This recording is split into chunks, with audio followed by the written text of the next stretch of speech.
Good evening, and welcome again to Public Perspective. I'm your host, Kevin McDermott, and tonight we'll be digging deep into the brain to find out what things can go wrong and how some of those things have been fixed with some remarkable technology and innovation.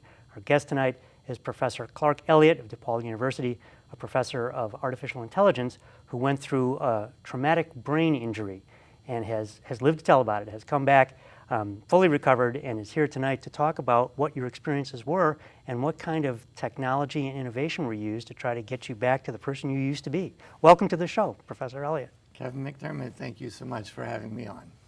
Well, if you can, give us a brief synopsis of what happened. There was an auto accident, and start with that and tell us what situation you found yourself in. In 1999, in the fall, I was on my way to teach an evening class at DePaul University. And while waiting at a stoplight, I was rear-ended by a woman in a Jeep Cherokee. And from the moment of impact, strange things started happening to me. But I thought, there can't be anything wrong. I look fine. I seem to be okay. But I remember, even in that first few minutes after the police officer came, he wanted to see my insurance card. And I took a stack of papers out of the glove box. I had 6 sheets of paper there in my hand, and the insurance card was in that stack, but I couldn't figure out how to take it out and hand it to him. In the end, he got impatient, just took my license away, and I thought, well, that's odd. And then I did drive to class. I taught my evening lecture, but I couldn't stand up. I was strangely tired. After class, I couldn't get out of the room without having a student push me through the doorway. I couldn't make sense of the stairs going down to the parking lot. And once outside, even though it was a small parking lot there at DePaul, I couldn't make sense of what cars were to find my car. Now, let me quickly ask you, had you hit your head in any way in the course of this accident? Just being hit directly in the back of my car, I bounced off of the headrest and then came forward. I blacked out for maybe a second, saw stars, but I didn't think so much of it. As you saw, I drove on and taught my class, but that was the beginning of an almost decades-long odyssey with quite significant brain damage. So the brain damage manifested itself, and by the way, before we go any further, I should let people know that you've written a book about this called The Ghost in My Brain, right? And we have a copy of that we can show. So this is the retelling of your story of what had happened to you and how you, this intervening decade, and all the treatments you've gone through, and how you got to the point where you can sit here tonight and talk to us in a cogent, meaningful manner, right? Yes, and in that decade, I did see every physician I thought who might help. I'd been to famous rehabilitation centers, MRIs, CT scans, and so on. And, everyone was in agreement. This is, Clark Elliott, you will never recover. We see this all the time. No one ever gets better. And I did live with that for 10 years, taking over that course of time, almost 1,200 pages of notes. And yet I did get better through the magic of these modern brain plasticity techniques that I talk about in the book. And I am now fully recovered in all ways. It's such a remarkable story. And I'm particularly intrigued because, and not to blame doctors who do the best they can, and as anyone who's been through the medical industrial complex in the United States knows, the doctors are in most cases making educated guesses because there's so much unknown about health and bodies and how they work, particularly mind-body interactions, that the doctors do the best they can, but they don't know everything. And so there's a huge gap in what they can know and how they can treat things. So the reason I bring that up is because you were told, well, this will never get better, and yet there were ways. That's true. And you know, a doctor may come in the room and save someone's life, which is a superpower that neither you nor I have. Correct. So it's not a knock on doctors, and of course they all, I know, wanted to help. But unfortunately it remains to be true, and I hear this from, you know, hundreds of people writing to me from around the world and around the country because of having read the book, that the experience is not that much different now, is that it's unfortunately true that most MDs have very little knowledge about these modern techniques using brain plasticity principles that can allow the brain to reconfigure itself and bring it back to health. So you mentioned that term twice now, brain plasticity. So what really does that mean? It's the idea, Kevin, that this healthy brain real estate that we have up there is actually quite general. And often this healthy tissue can be retrained to take over the functioning for parts of the brains that have been damaged and are no longer functioning. And that was true in my case. So my symptoms were quite dramatic. You know, I often couldn't walk. I couldn't multitask at all. I completely lost my relationship to God in that, overnight. I couldn't manipulate numbers. At times I would lose the right-hand side of my world. I had terrible balance difficulties. I was quite compromised. And those parts of my brain were just not functioning correctly, but we were able to retrain parts of my brain to take over that functioning, and I am now fully restored because of it. Now, I'm sure you've heard the old adage, which I think has been debunked, but that we only use 10% of our brain power and 90% is left untapped. Now, I don't believe that myself, and I don't think that's taken seriously anymore. But, but what you're describing does at least lead us to believe that there are areas of the brain that are in reserve. Because if you've trained them to do something new that they weren't doing before, they probably aren't doing something that they were doing prior. Or maybe they found a way to do both. I would say it's pretty much a matter that we've found a way to do both. But keep in mind, let's talk just for a moment as an AI professor. Yes. Between artificial us intelligence, and, right? Someone that studies science. Let's look for a minute the device we're talking about. I use this analogy in class sometimes, that a single human brain, the computational power, is roughly equivalent to 50 million desktop computers, Kevin. If we laid them end to end, they would stretch from here to Shanghai with another 3,000 miles to spare. That's a phenomenally powerful device, and it has many backup systems and redundancies built in. And so we don't quite understand how it works, but there are, in fact, many resources that we can make use of when we lose parts of the brain. And it is designed to reconfigure itself, although sometimes we have to help it get jump-started. Well, it's an interesting analogy because coming from the computer science field myself, and all the practical applications in the business world, I think of computers as needing backup and having to have reserve capability. And so what you're describing is, in fact, the brain, having evolved over millions of years, has developed this kind of backup and reserve capability where parts can take over when other parts are damaged. Yes. Which would make sense. It's an evolutionary advantage, right? Yes. How about if we jump ahead for a minute, and I'll explain the treatment that was applied, although we might want to come back and look a little bit at the intervening years, but it addresses that point you bring up, that at the end of almost a decade, I was at the point where I was going to lose my job, lose my house, lose custodianship of my children, and become a ward of the state. I just couldn't keep going anymore. Prior to that, in the months prior to that, I used to give myself a test in the morning to see what sort of challenges I could take on that day. Mm-hmm. And the test was, name my 5 children. On good days, in the usual way, it would take me about 6 seconds and I could name them. Mm-hmm. And then I knew that I could take on some challenges. But on difficult days, it would take me, Kevin, over 3.5 minutes. And even then, I couldn't be sure when I got to the end. I'm seeing an oval, it's got color, is that a child? What's the name? What does it mean to associate a name with an object? I couldn't even be sure at the end of 3.5 minutes if I just named my children. And I knew just be a father today, mm-hmm. and if I have to, teach my classes, but everything else has to go. It was at that point that I read a book by Norman Doidge called The Brain That Changes Itself, a great book that I can also recommend. Okay. And using that book, I searched on the term brain plasticity. And in this last gasp effort, I found Donnelly Marcus, a cognitive restructuring specialist and clinician who operates out of Highland Park here in Chicago. And she immediately also referred me to her colleague, Deborah Zielinski, an optometrist who emphasizes neurodevelopmental techniques in her practice. So when I went to see Deborah Zielinski, she gave me almost 2 hours of very sophisticated testing that tested not only my center vision, but the 2 other quite important visual and retinal processing systems that we all have as humans. And using these tests, she found areas of my brain that were healthy.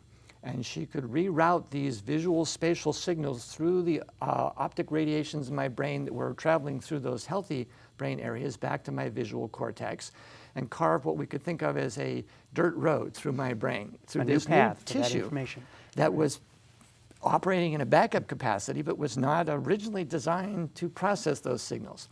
And then working with Donnelly Marcus, who gave me paper and pencil puzzles, connect the dots, try to understand, is this a butterfly and that's a teapot? Which orientation are they in? I started with simple triangles and squares, building up my cognition from the very, very basics through that dirt road over and over and over again, rehearsing these cognitive capabilities.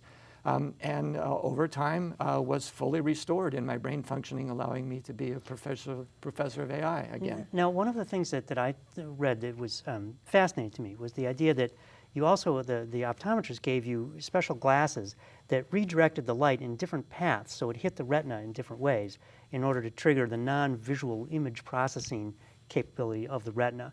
And I was just fascinated by that light on the retina could be a signal that's interpreted differently in the brain. So the retina was doing more than just getting the images of what's out there.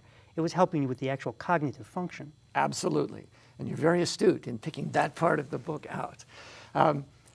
Of those 50 million computers that we say is roughly equivalent to the human brain, about half to maybe 80% are the estimates get involved in visual spatial processing at some point. Half to 80%. 50% to 80% of our brains are the estimates that I've seen at some point get involved in visual spatial processing. And this means we are primarily visual spatial beings. And I can give you an example of that. If I were to stand behind you, Kevin, and tap a wine glass behind your right shoulder and tear a piece of paper behind your left shoulder, that even though you're using your ears to interpret these signals, you have a great deal of spatial information that is immediately available to you, that you translate this 3D hearing spatial world into visual spatial signals in the brain. So I can picture the glass and I can picture the paper. And not only that you know it's a glass in one case and paper in another, but where they are in relation to one another, where they are in relationship to you, who you are, where's up, where's down, and also that you can drink the glass and you can write on the paper. All of this is instantly available because it's highly visual spatial information, and we're talking about what's coming through your ears. We haven't even addressed the eyes. Now, when it comes to the retinas, we often don't realize that we have three systems that operate through the retinas. One we commonly know, we'll go to the optometrist and they'll say, Kevin, can you see that E Yes, on read the other that wall? chart, And which you'll I'm say- very bad at, by the way, just so you know. And if you can see it, they'll say, good, we found the prescription, we'll give you the glasses, and you can see fine, and then they send you home. What they're leaving out is the very critical concept that part of the wall you're looking at on the other side of the room is about a dime-sized section that you're actually focusing on. And there are vast quantities of this canvas that surround that give meaning to the thing that you're looking at. And that's processed through the peripheral systems in the eyes, so our peripheral visual system. And that tells us not only what is the thing we're looking at, but what is it relating to, what does it mean, where am I in relationship to that? Where is it in the space I'm observing? That's right. And so you know that you're looking at an E, but is that an E as part of an exit sign, or is it an E on a pizza truck in the name of Gino's Pizza? I guess that would be GE, right. Gino's Pizza, that's jumped the curb and about to run you over, and you better dive for cover. And we get all of that contextual information all the time. And with brain injury, it's very often true that we lose not only the balance between the peripheral vision and the center vision, but the context-setting capability of that peripheral vision. And that's the gives us cognitive meaning. piece, that context, understanding of context That's and right. relationships. And that's why so many people with these brain injuries will say, I can't do two things at one time anymore. I hear what people are saying, but I can't keep up. I can't see what it means. Or they'll come in a room and they're overwhelmed by the visual chaos. Or they can't look at something and listen to chaotic sounds coming in because they don't have the capability of integrating that and giving it meaning. And by the way, how many of these children being treated for attention disorder might have suffered a previous brain injury that we don't know about? Very interesting Or question. without a brain injury are suffering from this same problem of trying to integrate what it is they're paying attention to without having to constantly attend to everything that gives it meaning. Anyway, I'll leave that as opinion. Okay, Yes. so now that's the second visual system, is our peripheral vision. We have a third retinal processing system, which, as you have correctly said, is non-image forming. So these non-image forming retinal pathways set not only the context for our center vision, but also they set our body in space. They tell us where the end of our body is. They tell us what time of day it is. They set sleep cycles. This they all affect happens through the retina. all of it comes through the retina. And when we go to see someone like Dr. Zielinski there in Northbrook, especially after a head injury like mine, she tests the integration of all three of these retinal systems, not just the center vision. And in my case, they were critical to my well-being. And something that people with brain injuries commonly express or feel is, I'm not human anymore. I'm an alien being that has been rejected from the human race, and I'm trying to get home, but I can't. I don't know what's wrong. I'm not here anymore. And that's the essence of the title, The Ghost in My Brain, is that the ghost had left for a while. You remembered who you were, but you couldn't get back to who that person was. Feel human anymore.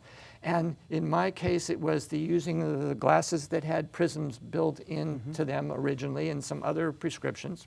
And do you still wear the glasses, or are these regular glasses now that you're wearing? Yeah, no, these are, in all cases, the glasses that I got were just prescription eyeglasses. We ordered them from a standard lab. But it was the magic of the very particular prescription that was built in that, bent the light to the different parts of my retinas, including all three retinal systems, and rerouted, through this complex visual spatial system in the brain that then returned me to being human. And so that's still a prescription, though, that you wear in your glasses? I am on my 6th pair. But it was that first pair, and of course simultaneously working with the puzzles of Donna Lee Marcus, that after almost a decade, returned me to being human within about a month. A month? After 10 years? After 10 years of hearing and feeling, you'll never get better. No one ever gets better. You're not human anymore. Well, learn to live with that. Develop some coping strategies, because you will never come back. But within 3 weeks to 4 weeks of originally getting my glasses, I was about 70% recovered. The brain is a phenomenal device. And its healing capabilities are quite stunning. And then I did wear successive pairs of glasses. I got my 2nd pair after a month. I wore those for 6 months. My 3rd pair I wore for about a year. And then after that, there were very small tweaks. And this is my sixth pair. So I have to follow up on something you said a moment ago about hearing from all sorts of other patients or people who are suffering from the same problems around the world, and that the medical community doesn't know what's going on here. They don't have access to this knowledge that you've gained. And I certainly writing the book is a way to try to get that out. But what's breaking down here? How is that knowledge not known or more widely spread? Well, let's be honest here. We're talking about an injury that is profound. Here's a man who can no longer walk down the hall. He can't name his 5 children. This is a quite serious injury. And keep in mind, we have 5,000 people, more than 5,000 a day, that are reporting these injuries in the United States alone, leaving us with 6 million people who have suffered long-term brain damage and know that it will be permanent. So this is a significant injury that neuroscientists and physicians have been working on for a long time. And now here comes this professor who's not a doctor and says, by the way, here are 2 brilliant researcher clinicians working in Chicago on the leading edge of brain plasticity research that have found ways to capitalize on the healing capabilities of the brain. And they're using long traditions, the nora.cc website, I should say the clarkelliott.com website. On the right-hand side, I have links to these organizations. The Neuro-Optometric Rehabilitation Association has a long history of scientific research. I point to, I think, more than 700 different scholarly articles in this area. But it's not in the medical community. It's in the neuroscience community, the optometric community. So here's this professor that comes along and says, well, I got prescription eyeglasses, and I got paper and pencil puzzles. And now I am one of the few that was fully restored. But we're lucky. You see on the back of the book here, we have an endorsement from, among other physicians, Daniel Fetterman, who is the Dean Emeritus of the Harvard School of Medical Education and past president of the American College of Physicians. I have many endorsements from physicians in emergency medicine and from their patients bringing them the book and saying, this is what happened to me. So it's a start. So how applicable is this? You mentioned earlier about perhaps children with ADD, or attention deficit disorder, people with brain injuries, concussions in the National Football League, soldiers coming back from Iraq and Afghanistan. How applicable is this across the board? Do we know? I hear from all of them. I hear from parents of 3-year-old children. I hear from parents with attention disorder. I have, passionate letters written from people in the military who suffered blast-related concussions. I hear from people with strokes that have said, you have captured my experience, even though I didn't have a brain injury or Chiari malformation. At some point, brain damage is brain damage. And when we affect these visual spatial parts of the brain, our cognition will suffer. And when the cognition goes, that's where we have this experience, number one, of feeling so alienated from the human race because we don't have a body that we can inhabit anymore. All of these fabulous processes that make us human don't have a way to express themselves because we don't understand relationship. We're trying to have emotions, but how can you have emotions, say, feeling compassion for someone if you've lost the ability to put yourself in their life and see the world through their eyes? Or to recognize their relationship to you. Yes, and when you lose this, then you are no longer human. So I hear from all of them. And while it is, I will say at the level of speculation, I will say I am quite passionate about the idea that many of these learning disabilities should take these children to a neurodevelopmental optometrist or someone like Zielinski who works well beyond what a traditional neurodevelopmental optometrist might do and get them to test. I mean, we're talking about vision tests. And it's empirical simple, data. yeah. These are a scientific, long history of knowing. Do you have a midline shift? Does one of your eyes focus faster than the other, leaving a lag in cognition? I mean, these are measurable problems. That have been around and understood for a long time. Yes, and when those aren't right, we're not going to be comfortable. We'll have sleep difficulties. We won't be able to attend in class. Maybe we're reading a book and we can read literature and we can read math, but we can't read physics because if you put an eye tracker on this student that's having trouble with physics, you'll see on the left-hand side, they're reading fine, and they get to the right-hand side and their eyes are doing this. Left hemisphere, right hemisphere. Left-hand side, they're reading fine, right-hand side, all over the page. Where the right, in this case, Yes. has to be doing all of that logical processing as well. That's right. So let's say it's my opinion, but opinion is an AI professor that has studied the brain and who took 1,200 pages of notes of my experience going through this. I will say I think we need to get many of these children into someone who can give these kinds of tests to see are they comfortable with their visual processing. Now, coming back for a moment to those notes, how valuable did those notes prove to the researchers who started working with you? It was an interesting experience. I'd been over and over again. People would see me, and I would go to see an MD or a neurologist, and they couldn't wait to get me out of the office because, could you leave? There's nothing we can do for you. It's painful to see what you're like. And it was an interesting experience for me to have Donnelly Marcus, after I went to see her, call me back. She was the first one really who did. And, she said, draw a copy of this page. It was a line drawing on an 8.5 by 11 sheet of paper. So she said, copy it to this other page. Simple line drawing. And in the process, my body is contorted. I look like, Dr. Jekyll turning into Mr. Hyde and almost fell off the chair. And it was only my voiceover saying, don't worry about it. This happens all the time, and my papers scrunched up in my hand. And, her office assistant was saying, should I call 911? Ambulance, 911. I said, maybe hold off. So this was, what I looked like in her office. And she called me back that afternoon and said, I want you to come back. When can you come back? I have a plan. So she knew what to do. She said, I have seen people like you, and I know how we can start working on this. Go see Debbie Zielinski because it will go faster. So I brought these notes into Deborah Zielinski, and I wanted to go over them with her. And she said, Clark, I don't need to go over them. I read them while you were being tested, but I already know what's wrong with you. I said, what? No one else has. And has. then she had to smile as she's walking away to work with another patient, and she said, and I know how to fix it. Wow. I said, what words after 10 years? And darned if she didn't. She knew exactly how to fix it. She was right. And I hear, of course, many people have gone to see her on the basis of the book and maybe others like her. And they write, and she is a very, very brilliant clinician. So I'm not unique in my experience. So let me just switch gears a little bit. And because you are a professor of artificial intelligence, having gone through this, what insight does this shed on your study of AI? Well, and we only have about 4 minutes left. So I know I'm going into a deep topic here, but how do you feel differently today than you might have 15 years ago? It has, being my own laboratory, so to speak, it has given me a profound understanding of how essential this visual spatial processing is at the very core of what makes us human.